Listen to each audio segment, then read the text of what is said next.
On the tee, week number 3 of our Ryder Cup reaction because... We ready to do this tonight, Gabe? Yeah, we're ready. We're going to stay on track. We're going to stay focused. We're not going to run out of time of the other stuff we want to do on the show because we've literally wanted to do this for the last couple of weeks, and we've been sidetracked talking about other Ryder Cup stuff. I've gotten distracted talking about other Ryder Cup stuff, so we're staying on track, okay? We're going to stay on track. There's a lot of emotions, a lot of feels after what we witnessed at Bethpage. And I feel now, 3 weeks removed, I feel a little bit more calm. I feel better. Do you? That's good. Why do you say that with such skepticism in your voice? You've just pushed all your stress to the Brewers now. So, 100%. Yeah. We're on to bigger and better things. We got more things to worry about. We got bigger and better things to worry about. But what we wanted to do, and we wanted to do this last week, and take a look at what the Ryder Cup team could be in 2027. And we understand that this is something that's really difficult to do. Because when we sat here at the end of season 1 of On the Tee, after the U.S. had a dominant victory at Whistling Straits, we looked at the roster and went, yeah, I mean, there's always going to be turnover, but man, who on this team? Run this back. Who on this team isn't going to be there in Paris? And obviously there was a lot of turnover. What happened in Paris happened in Paris. But even then, somebody like Max Homa, who is clearly the best member of Team USA, well, clearly Max is going to be on the team when they come back to the United States at Bethpage. And Max wasn't even a consideration. That's how much Homa had fallen off. So we thought it would be kind of fun to take a look at, okay, what do we think Team USA could look like in 2027 at Adair Manor? And the first thing I guess I want to do with this, Stephen, is try to establish who we think the 6 returners are.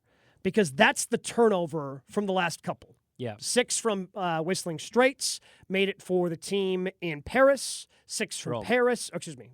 Yeah, Paris was before. We don't talk about Paris. Yeah. We don't really talk about Rome. We don't talk about Rome either. We don't talk about anything in Europe. So 6 from Whistling Straits made it to the 6 in Rome. 6 in Rome made it to the team on Bethpage. So typically 6, that's going to be your carryover for Team USA traditionally. Yeah. Can't we just have 11? Like the other guys are doing. I mean, look, it might have been 12 too. We still do not know for a fact. Very, very fair point. Don't know for a fact. He just existed out there for Team Europe, honestly. It definitely could have actually been Nikolai. Yeah. And that's kind of what Rasmus did previously too. They're just the white guards are just around. They're good. They're just there to get an A on the group project. They're just there. So, okay, let's try to establish who we think the 6 from Team USA will be. I think we obviously start, first and foremost, Scotty Scheffler. Yeah. Will be there in 2 years. He probably has enough points right now to qualify. They even started counting points. But just, keep an eye out for the first time he plays in 2026. He's probably going to automatically qualify at points early in 26. Yeah. Number 2, I think, is also pretty easy. Xander Schauffele, in my opinion. And Xander played well this last week. Yeah, he's coming off of a win in his home or native country of sorts. He's got family in Japan. I think, especially with Xander, I guess I'm just high on him going forward as well. I know this year was a down year, but when you have an injury, any sort of hand injury, and we saw this with Scotty, and his wasn't, I guess, as serious despite sticking a wine glass through his hand as the surgery that Xander needed on his thumb. But anytime you talk about hand injuries for professional golfers, like that's a huge part of the lifeblood, the feel, and especially as good of like a putter as Xander Schauffele has been. And him starting to play better makes me feel better because I think he's going to, not that he's going to go out there and win 2 majors in 2026, but I think he's going to start looking a lot closer like the 2024 version of Xander Schauffele this upcoming season. He also had a back injury throughout this season as well. Xander went out there and went 3-1 in the Ryder Cup after having a down year. I feel really good about Xander qualifying. He's just so good. He's been so steady. I think he's still riding a streak of 70-plus consecutive cuts made at majors right now. I mean, this is one of the steadiest golfers we've seen. Well, not in majors. On the PGA Tour. He hasn't played 70 majors. Yeah, you're right. 70 careers. 70 cuts made. Yes. And let's say 70 majors. Yeah, that would Holy be. Sorry. Smokes. Consecutive cuts made. Yeah. Yeah. I mean, Xander's been around a long while. I mean, he's been around a while. He had the longest cuts made streak, or has the longest active right now, that Hideki used to have in majors at 19, and now Xander has, I think it's 12 or 13 right now in majors. How do you feel about Bryson? Do we feel Bryson's going to be there in 2 years? Yeah, I do. I think he's got at least one more in him to see whatever happens when it comes to points and live. I still think he's enough. He's a good enough big game golfer that he will perform well at the majors and get points. I do think that they're going to find more ways to get points for live golfers here in the next 2 years as well. So I feel pretty good. I don't agree with that at all. I think there's just because I think there's a chance that the PGA Tour buys it from the PGA of America, and that could make the road into the Ryder Cup a lot more difficult for live players. You think so? Yeah. So you're telling me, but then the PGA is going to realize that they can capitalize off of Bryson. Yeah, they could but they also could capitalize off of Bryson at the President's Cup. He ain't going to be in the President's Cup. True. So I'm just saying, if the PGA Tour does what a lot of people have hinted at what they might and make a move to try to buy the Ryder Cup, if the Tour buys the Ryder Cup, it's going to be tough for Bryson. The PGA of America is not going to get rid of the Ryder Cup. They're not going to let the Ryder Cup out of their hands. It's the biggest property they own. Yeah. And it's not even close. But they've obviously done a lot of really dumb things. Yeah.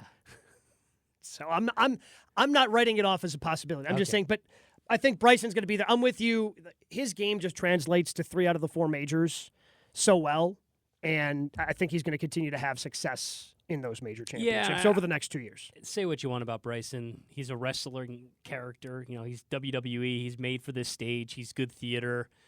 He'll be good home or road. He didn't perform the best, but I still think ultimately he's a guy that it sounds like when you talk to more of these golfers and you hear from more of these golfers on Team USA, he's actually a pretty good locker room guy, and it seems like most of the guys get along with him. He just wants to be a part of the team. Yeah. You know what I'm saying? He's not going to isolate himself. I mean, he does a little bit just because he's Bryson and he has, some of those little weird quirks, but he wants to be there so badly. And I do think playing for his country is deeply meaningful for him. Yes, 100%. So he's not somebody, even though this did not go well for him, that doesn't concern me as much, I guess, his overall Ryder Cup record.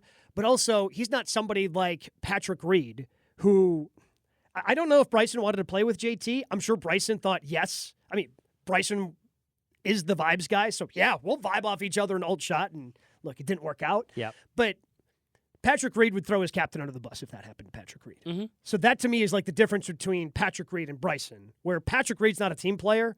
Bryson, once he gets into the team, is very much a team player. Yeah, I agree. I think Bryson, I don't want to call it a lock because who knows what's going to happen. He still has to perform well at majors to be there. But if we're projecting what that team could look like, again, I think we have to pick 6, and I think he's one of my 6. Yeah, I agree. That's carrying So we got Scotty, Xander, Bryson. Yes. Cam Young's my next one. Yeah, I feel like think the lid's off for Cam. I feel, yes. A, he's gotten that first victory. B, it just feels like he's on this upward trajectory right now. And he's still, is he even 30 yet? No, I don't think so. 28, 29 right now? I mean, his game is so good. No one was surprised in the world of golf that he finally broke through and got his win. He's been knocking on the door at majors, for years and years. Yeah, he's 28. A couple of runner-up finishes. I think that he is probably going to take the biggest jump of maybe anybody on this current Team USA roster. I don't think Scotty could potentially jump even higher than he already has. So that's why I pick Cam Young to maybe be a major champion by the time we go to Ireland. Ooh, one of the next 8? Yeah. That's certainly within the realm of possibility. Just depends upon how many Scotty's going to win. Truly. How many is Scotty leaving for everybody else seems to be the question when it gets to major championships. I had Cam on my top 6. So I think this is where I think it gets a little more dicey. I got one more. Okay. I think JT. JT's a lock. He's built for this event. He actually had a sneaky good year that nobody really talks about because he didn't. Well, he had the one win. He had the one win at RBC Heritage. Yeah. Played well at Valspar, I believe. He came in second. Had a couple. Good finishes in the Florida swing. But I think because his major season wasn't what he was or anybody else was expecting, I think it gets overlooked. Yeah, and went out and performed well at the Ryder Cup. I think he's just similar to Xander. He might not win a major in the next 2 years, but I think his steady play will get him enough points, especially with the way that the PGA Tour's season is structured with the elevated events. He had a great, I think he finished second at the Truist, which leaped him into the top 6 ultimately when the season was done. I think JT will play well enough in all the signature events to find himself in the top 6. Who's your 6th? Yeah, this is where the line starts to get pretty hazy. I have Patrick Cantlay. That's who I had as well. In there right now.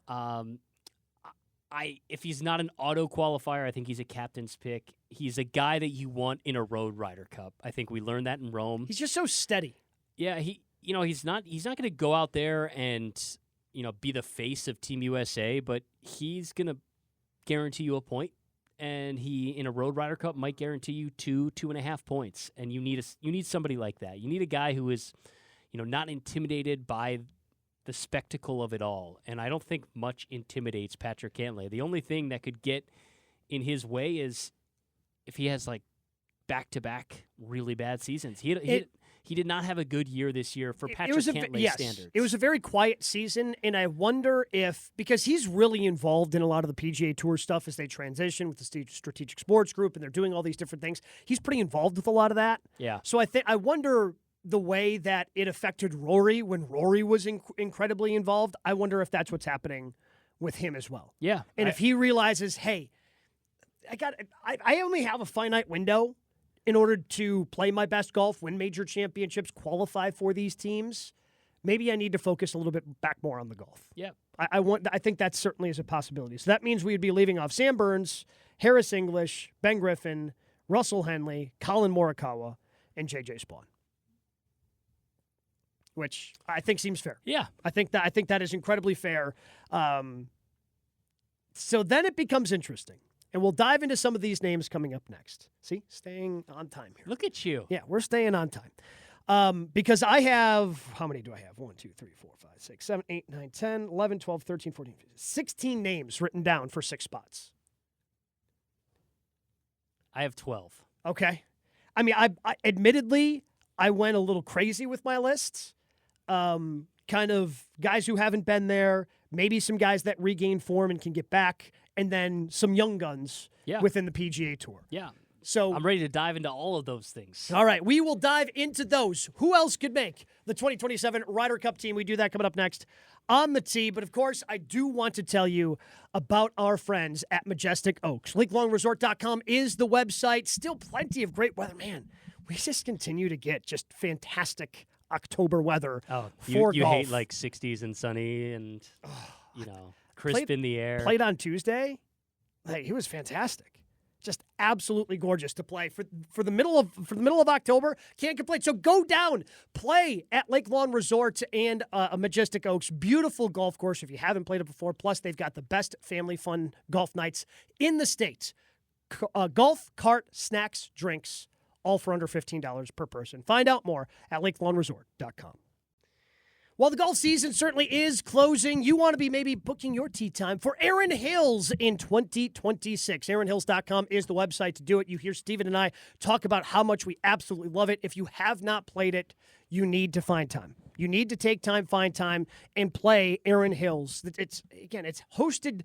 I think you got 3 days to play, though, Gabe, before they shut down. Well, that's what I'm saying, 2026. Yeah. So book it for 26 is what I'm saying. Yeah, and 27 and 28. Yeah, and just be looking out ahead. Go to the website, ErinHills.com. It is hosted just about every major championship that the USGA has to offer. And you can see why. Go out and play it, experience it for yourself at ErinHills.com. Which should host a Ryder Cup one day. We're not. See, this is how we get distracted. By you saying things that we all know are true. Could be so good. You think? So good. Yeah.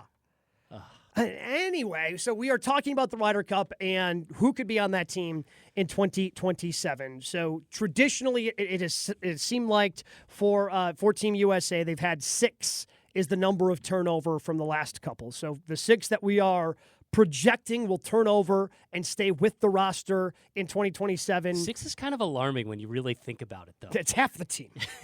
It's a lot. I get that we have a ton of great talent, but yeah. I don't like 6 new faces. No. That sounds terrible. Well, and the good news is, you had guys like Harris English who weren't Ryder Cup rookies who had qualified for this year's team. Yeah. So I think, again, there is a lot of talent, and Harris had injuries and in the lull in between, and good on him. And good on him for coming back and qualifying. But I just don't see him staying at this level for the next 2 years. Yeah, we'll see what the envelope did to his ego. Okay. Poor guy. He deserved better. Should have been Colin. But so we have to figure out. So the 6 that we have carrying over from this year to 2027: Patrick Cantlay, Bryson DeChambeau, Xander Schauffele, Scotty Scheffler, Justin Thomas, Cam Young. So I've got like B and C lists, but I think the easiest way to do it. Okay. Who from this current team that we haven't mentioned do you have coming back in 27? I don't think I got anybody else. I'm going to have 6 new names replacing Spawn, Morikawa, Henley, Griffin, English, Burns. Yeah. You don't have Colin Morikawa there in 27. Correct. He is trending in such a bad direction. Spicy. Yeah, he's trending in a bad direction.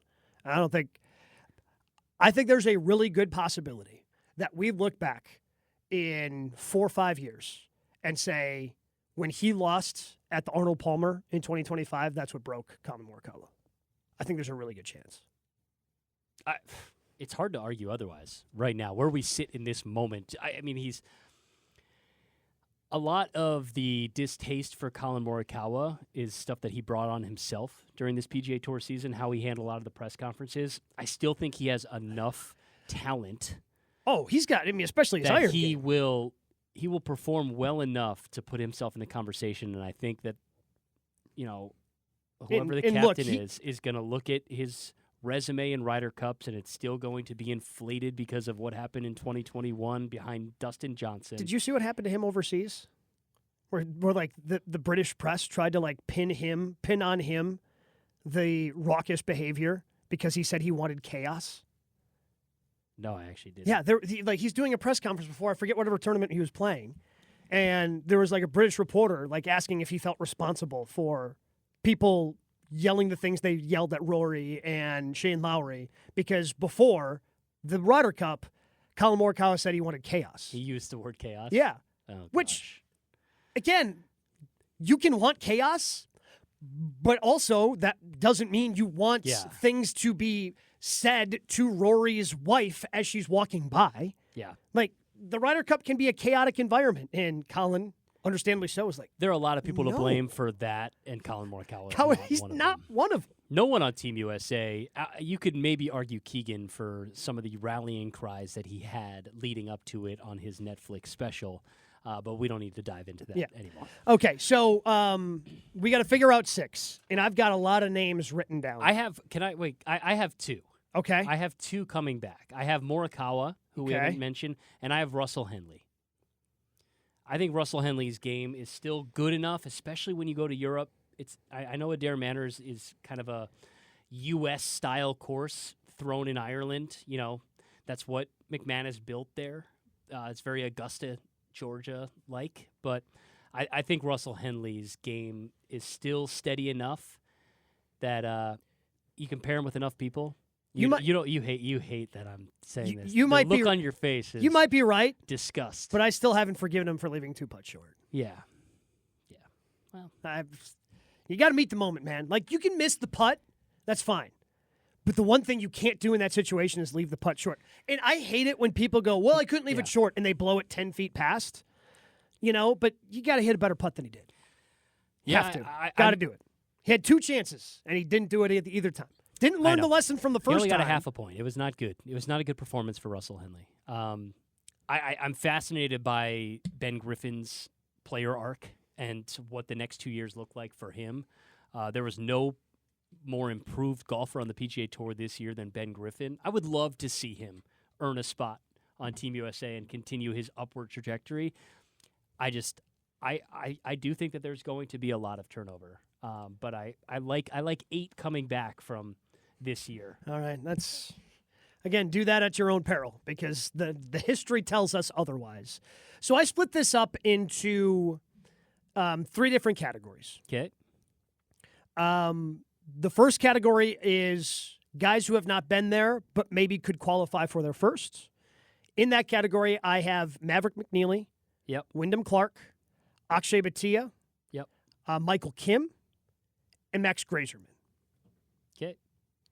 And Sahith Thagala. Yep. Like, Sahith, I think, is a long shot. In the category of have been there before and maybe make the team once again, I have Daniel Berger, Yep. Keegan Bradley, Max Homa, Jordan Spieth. Yep. That's fair. And then young guys who obviously have never been there before. Not JJ Spawn on that list. No. Okay. No. I do think the JJ Spawn story might have If been JJ grinded his way back, I would not be surprised. Yeah. Like, he had an underrated year. Like, Yeah. he won a major and had a heck of a flex that pained me from Monday. He put out on social media. I forget what the caption the was. guy went 2-1 at the Ryder Cup. Yeah. Look, I have actually- been a JJ Spawn stan. You and I both. I mean, we're presidents of his fan club. Had to defend him in group texts Yes. to friends of ours. I hope that JJ earns his way back because I'm good with him. He's a bulldog. And then kind of the young guns, maybe don't have a ton of PGA Tour experience right now. Michael Lasasso, Gordon Sargent, Luke Clanton, Jackson Quaven, Jake Knapp, Neil Shipley. Okay. These are just, I was just spitballing. Those are. Would you like to add a name to the list that you think could potentially make it? No, all names were covered in your list of 30. Okay. Look, if we would have done this 2 years ago, JJ Spawn wouldn't have been anywhere there. Yeah. I know. All right. So we didn't know who Ben Griffin was 2 years ago. yeah, that neither did Ben Griffin. That's fair. Okay. Very fair. Let's start with the veterans. I think that's Okay. Who do you have? I honestly think Max is going to be back. Yeah. And maybe that's just wishful thinking because I know how good he can be for this team and how much it means to him. But I think I could maybe throw Ricky on your list as well, by the way. you could throw Ricky on there. Yeah. Sure. Absolutely. But I think for Max, turns out changing your coach, your equipment, your caddy. Not a good year. It's a lot of change in 1 year. And I think he is going to bounce back. And I think he's going to figure out a way to, I don't know if he qualifies on points, but I think he plays well enough where whoever the next captain is goes, that guy's a dog and I need him on my team, especially on a road Ryder Cup, because his only resume is being the best player in a road Ryder Cup for Team USA. Yep. So I think I would put I think Max if he's on the within the top 15, he's on the team. team. I would agree. I think that's what he has earned and the type of guy that you want to go to war for you in a road Ryder Cup. Max is, and when his is the game name, is good, you can pair him with anybody. Yeah, Max is the name I had circled. That's my head pick. My heart pick would be Jordan Spieth. I would love to see him back representing our country. Ideally, they both make it and you pair them together. But Yeah. that's. But I think you're going to why see I'd Jordan. be a bad captain. You're going to see Jordan Spieth in Ireland regardless, because I think if he doesn't make the team, he's going to he's be going to be a vice captain. captain. Heck, he might even be the captain. I'm not You trying to be hyperbolic here. I'm not trying to get you out of your chair in excitement, but I recognize that's a possibility. I recognize it's a truly possibility. Might be a possibility. Yes, I recognize it as a possibility. Yeah. I don't think it's a high possibility, but his name's probably higher up on the list than either one of us are comfortable Probably with. should have been part of our discussion last week. Yeah. But I think the guy, the fan in me wants to see Jordan Spieth play for Team America before being a captain. Spieth, he's got so much time left. He's still relatively young. I hope that they learn the lesson of let's not make the captain somebody who could actually still qualify for this team. Truly. And if he goes, I think him and Ricky are both going to be vice captains, or that's the future of leading Team USA, in my opinion. Those two individuals. I don't think Ricky's making it on points or qualifying as a player. I just think I think Ricky will be there as a vice captain. But again, if Ricky put together another year like he did a couple of years ago, I don't think anybody would be that surprised. He was playing some pretty good golf by the end of the year. Yeah. I still think Keegan's going to be the captain. I want it to be Brandt Snedeker. I told you this last week. I just think that they're gonna give Keegan his shot. To go back. So I'm not gonna have him on the list. Okay. But only I think two guys make their debut for Team USA? Oh, I've got more than that. More? Yeah. Okay. I think I've got 4. So my list is already at 10. What's your list at?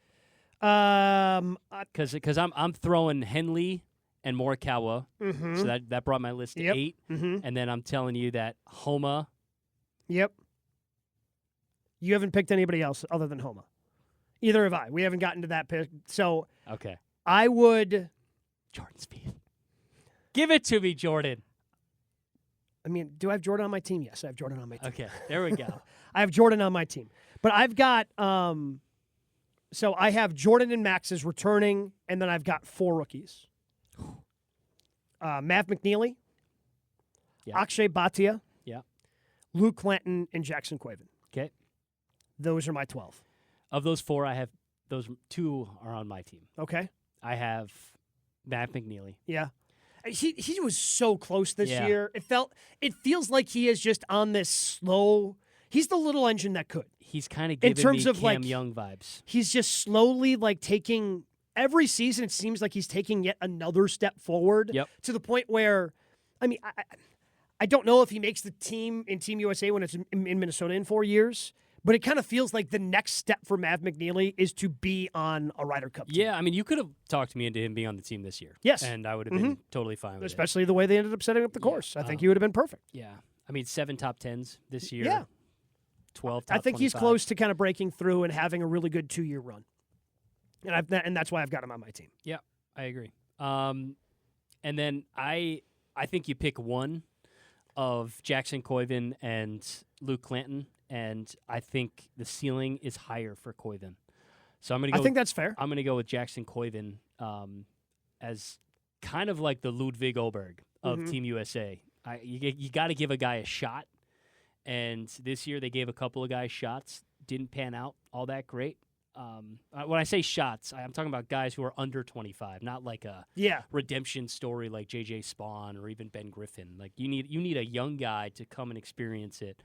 And Jackson Quaven, man, his game is. Watching him in Monterey. I guess when I look at that list of really young guys, it just feels like.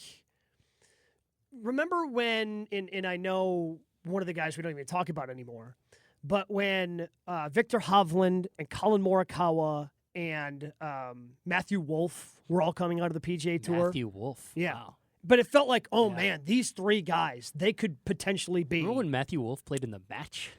I do. With Ricky? What a time to be alive. Yeah, shout out to COVID. And obviously Matthew Wolff ends up going over to live, and it doesn't work out. He's got a lot of other things that he kind of been dealing with. But 2 of those 3, Morikawa was a 2-time major winner, and Victor Hovland's one of the best players in the world. Yeah. Right? And he's going to win a major sooner rather than later because he's just that talented. I kind of feel that way about the young names that I wrote down of Gordon Sargent. And I know Sargent took a step back collegiately this year. Yeah. But what he did 2 years ago was unbelievable. It felt like he was can't miss. So I think he can bounce back. And Clanton and Quaven, I feel like that group, they happen to all be American. But I feel like, okay, we need to have this next wave in young guys and kind of, okay, who's going to be that next core? Because all these other guys are kind of around the same age, of late 20s, early 30s. Yep. And we need that next kind of wave, and that's why I have both Clanton and Quaven. I'll tell you what, Michael Kim is a really interesting name. I think that's a guy who is, if you follow him on social media, he openly said on social that his next goal, the next thing that he wants to check off because he had a career year this year, is qualifying for a Ryder Cup team. He has the player arc of a J.J. Spawn, where he can make this team in his young to mid 30s with the right season. And he got the win in France, and it's a big time win. Really had an incredible second half of his PGA Tour season. That could be a guy who rattles off a signature event win and all of a sudden finds himself in the mix. Yeah, I could see Grazerman kind of being that Griffin on this team too. I don't have him on the team, but he's somebody who over the last couple of years has kind of had his presence felt. I want to be in love with Akshay. I just don't think he has that next level of edge to him at this point in his career. I think he's been close. I think, he turned pro at 17. He came on as a teenager. And we've known his name for so long, but he's still so much younger than a lot of the guys that we think of as young on the PGA Tour. Yeah, truly. I want to invest in him. I feel the same way about Sahith as well. Like, and they're friends. Like they feel like the same guy to me.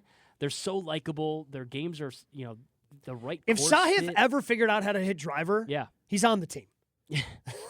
True, like 100%. Like if Sahith in the next 2 years figures out how to consistently keep his driver in play, you can't keep him off of this team. Okay. Yeah. I'm rooting for both of those guys, just like I'm rooting for Jordan. So I want to hear your. We already the 6 are done. Yep. So give me your final 6. My final 6 are Jordan Spieth, Max Homa, Matt McNeely, Akshay, Luke Clinton, Jackson Coyben. Okay. My final 6: Jordan, Max. Gosh, we're part of the boys' club, aren't we? Look at us. I will include Colin and Russell Henley from this year's team. Henley's got a better chance than Morikawa. I'm truly worried. I know it kind of comes off as a bit sometimes. I'm truly worried about Morikawa. It's a head-heart thing for me with Morikawa. I don't want him on the team, but I think he's going to be on the team. That's kind of how I feel about it. It's completely up to him. Yeah. He, outside of Scotty, he's the second best iron player for Team USA. Yeah. And I don't think it's particularly close. Mm-hmm. But it's up to him. Again, the driver, the putter, the chipping, like literally everything else kind of falls apart under scrutiny. Yeah. So I think he'll figure it out. I do. I think he'll find the right caddy. I think he'll get he has just too much talent to completely fizzle out this quickly in his career. And then I'm going to go Jackson Coyben, and I'm going Matt McNeely. That's my 12.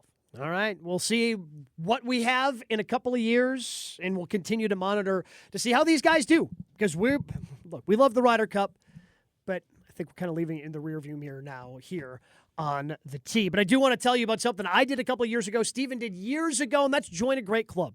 And you should be doing the same thing. Wisconsin Country Club. WisconsinCountryClub.com is the website.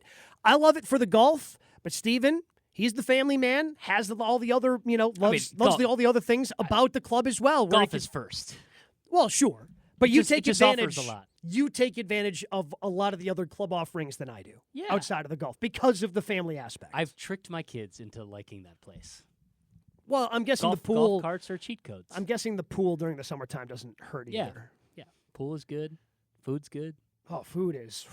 Yeah. Food is fantastic. So if you're looking to join a place that doesn't have assessments, no, monthly food and beverage minimums, great course, other great amenities, what are you waiting for? WisconsinCountryClub.com. It's just a fairway away.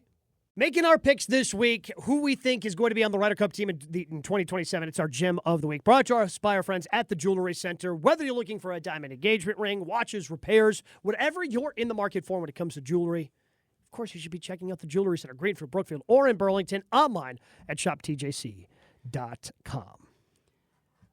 I got one for you, Gabe. Oh, boy. So, wait, this is another thing where you just didn't tell me anything, and now you're going to ask me a question? This makes for good radio. It's going to ambush me. Surprise you. So, all this Ryder Cup talk had me thinking about Europe. Do you know what we were doing exactly 1 year ago today? So, I do.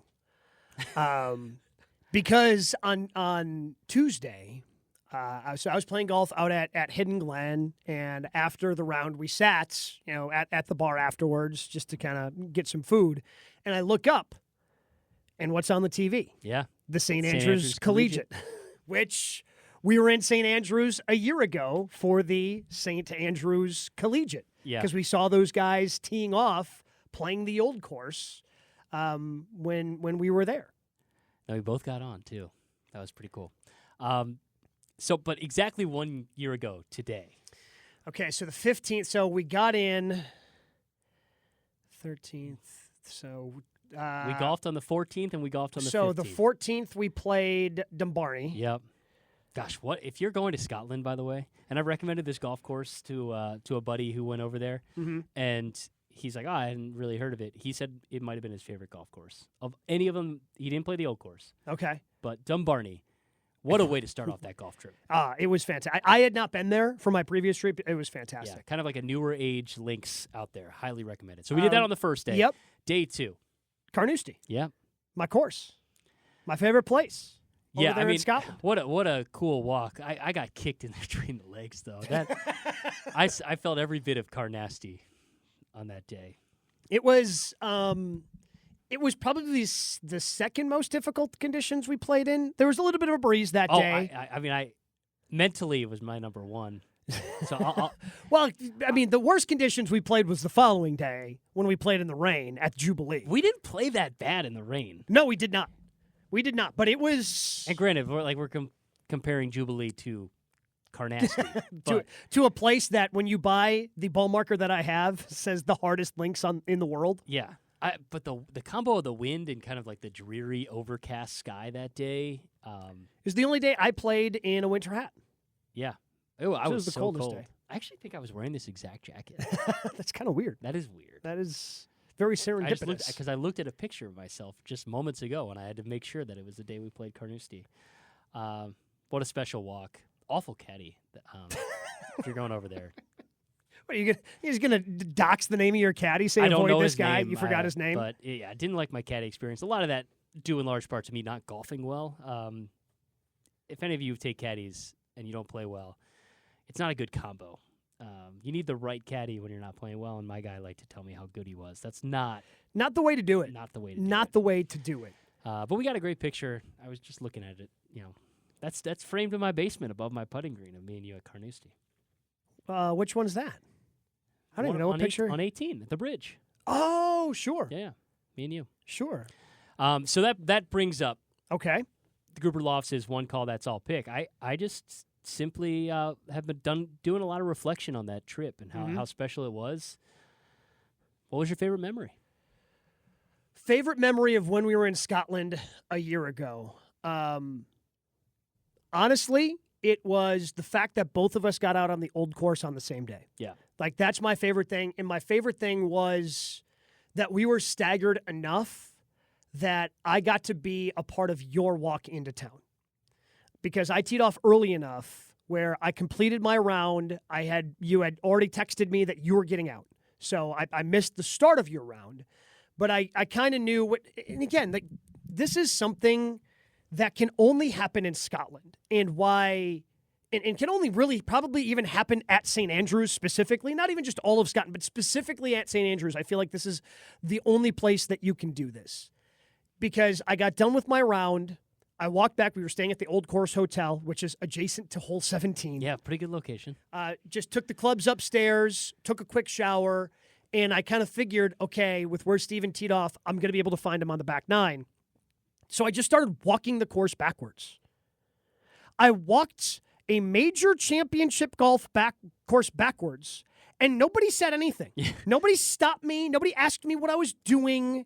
I just started kind of walking it backwards until I found you, and then I got to walk with you from 14 on. Yeah, we don't need to talk about 14. No, but then, honestly, watching you par in on 17 and 18, knowing the day, again, I wasn't present for a lot of the day. I know you had struggled at different points playing the old course. Just a wipey miss. But to play two of the more famous holes on that golf course coming into town and watching your putt on 17, which was outrageous.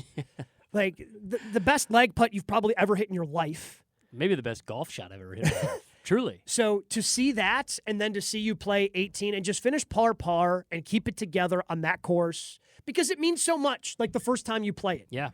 And like, I truly remember the first time I played the old course, and I know I kind of caught you in a moment and still have the video, we shared it. Yeah. I got to work on posting that properly, that finish, and you interviewing me after, and I actually broke into tears. It was really a special moment. But I remember the first time I played it, and I made birdie on 18, and just the feeling I had, and we've talked a lot about golf and family on this show, and how important that is to us. Like, thinking about, like, me being there in the moment as I'm walking up 18, and thinking about my grandpa, who really helped me get into the game. And I've got, my sister made me a little, I usually use it. It's a small ball marker. Yeah. And if I'm closer to the hole, it's the one I use because it's got a little pin in it. It kind of sits down in the green. So it's not a big, annoying, poker chip. And So I hit my approach shot to 5 feet the first time I ever played it, and I got to use that, and then I made the putt. So just thinking of him and how I just got to play St. Andrews, and I made birdie on the last, like, it's an emotional experience. Mm-hmm. And seeing that for somebody else was just an amazing, like, experience for me. Just watching you walk in and get to soak in everything. And it's so hard to explain unless you've done it, but like soaking in what that experience is, walking back into town, playing 17 and 18 of the old course and watching you go par. And I know I said it to you when we did that recap of the old course that night from the old course hotel, like how special it was to like have you along for the ride. And not just you, like you feel the town with you too. And we had, a lot of the people who were on the trip with us also kind of walking for the finish. There's no feeling like that in this game. I can't imagine another golf course can offer you that type of feeling like you get finishing at the old course, and kind of the theater feel of walking down those final 2 holes. I mean, that's without question my takeaway memory from that trip. But I also like how we started the trip. Is going to be a day that I never forget. Like, we had a long travel day. You and we slept in an airport for like 30 minutes. I don't even remember. In the same clothes from off the plane right to the old course. It was a Sunday, and it becomes a public park. And just walking 1 through 18 with you that day, and like because you don't know if you're going to get to play the course. Yeah, and just seeing how giddy you were about showing me every hole, and like how giddy I was about like, I can't believe my feet are on this grass, and I can't believe that dog's taking a crap in the sand trap right there. Like, and this little kid's like rolling around on the most famous golf course in the world, and I'm just like in awe of like the communal feel of being out there, getting there and being like, wow, this is so much smaller and tighter than it looks on TV. And walking 1 through 18, that's going to be a walk I never forget. I blacked out a lot of my personal round because it was just like I was overcome with emotion. But I'll never forget getting off the plane and you and I going into town with a bunch of the other people. Like, we need to see it. It's Sunday. We got to get there. We got to walk it because we might not play it. That was really special. Obviously, that later that week on that Thursday, as the sun was setting on a perfect 65-degree day in Scotland in October, just like we drew it up when we signed up for the trip. Not a cloud in the sky. Yeah, unbelievable. That'll be a core memory forever. But yeah, what a special trip. I just thought about how it was 1 year ago and wanted to bring that up. Yeah, no. Riverlofts is one call that salt pick. And if you're looking to play great golf, still some time to do it. Just go to golfthebog.com. Very unique piece of property. Arnold Palmer designed. Play some great golf at golfthebog.com. On the tee, wrapping up next week. It's our season finale. Crazy. Wrapping up season number 5 of On the Tee. Crazy. I know next week we're going to get into, what we traditionally do in our final show of the year, some of our favorite golf moments of the year personally, but also professionally. We'll have a really fun show for you next week to cap off another great year of golf. It's amazing how much this sport has grown. This show started just thinking about the Ryder Cup, and now here we are 5 years later and still complaining about the Ryder Cup. No. Although, in fairness, year 1 we didn't complain about the Ryder Cup. The next 4 we might have. But year one, we peaked. We peaked in year 1. Truly, in terms of let's start the show around the Ryder Cup. Oh, historic win. Okay. Yeah. Where do we go from here? Hatgate. Yeah, Hatgate. That's true. That's true. I don't mean to end this on a sour note. Tiger announcing another back surgery. Yeah. That stinks. It does. I think he's done. I wonder if he actually plays on Champions Tour. You think he will? I don't know. No, he's done. I don't think he'll. It sounds terrible to say out loud. I don't think he'll stoop to that level. Well, then RIP to the Champions Tour. Because if Tiger plays Champions Tour, that will revitalize the Champions Tour like you wouldn't believe. But I don't know. You don't think he would? There's not a chance he shows up in Madison for his guy Strick? Because he turns 50 in December. I mean, for our sake, yeah, let's speak it into existence. But no, I don't think it's happening. Yeah. I think we're closer to like Tiger hitting a ceremonial tee shot at Augusta. That's like where I feel like we're headed. How many times? I mean, A, how many surgeries can you have? B, how many surgeries on your back can you have? Yeah. And at this point, it's just a quality of life thing for him. I think you're right.